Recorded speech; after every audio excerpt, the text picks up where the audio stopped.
Ingat tak filem Night at the Museum? Bila malam je, dinosaur hidup, patung askar bergerak, semua artifak jadi chaos. Ben Stiller pun hampir survive mode setiap malam dekat museum tu. Tapi, pernah tak korang terfikir kalau korang sendiri kena bermalam dalam museum? Seorang diri, lampu tutup dengan ribuan artifak tengah tenung korang. Berani?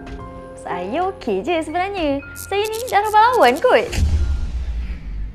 Okey. Saya tipu. Saya tarik balik.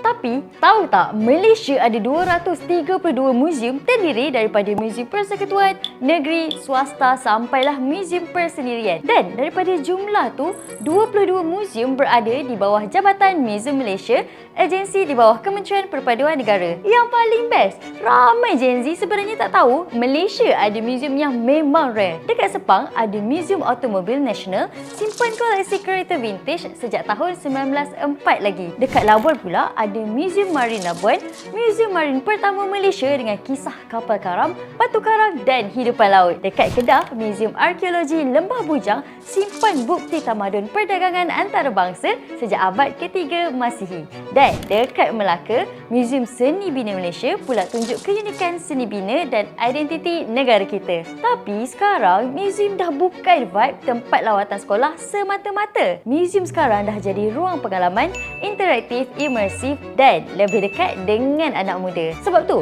setiap tahun sekitar bulan Ogos dan September, Jabatan Muzium Malaysia anjurkan program Night at Museum untuk remaja bawah 18 tahun.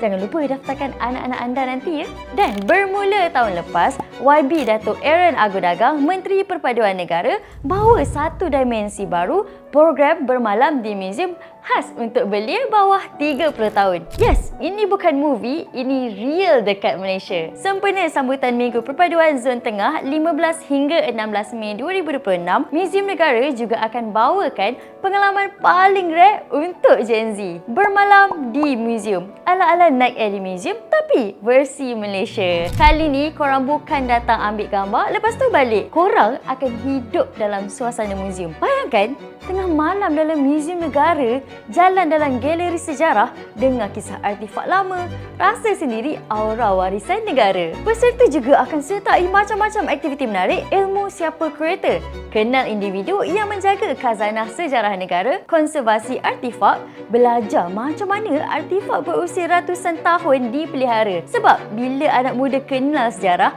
kita faham siapa diri kita. Bila kita faham budaya, kita belajar hormat kepelbagaian. Dan itulah fokus Kementerian Perpaduan Negara membawa generasi muda lebih dekat dengan identiti, warisan dan semangat perpaduan Malaysia. So, kalau korang rasa korang cukup berani, jumpa saya dekat Muzium Negara.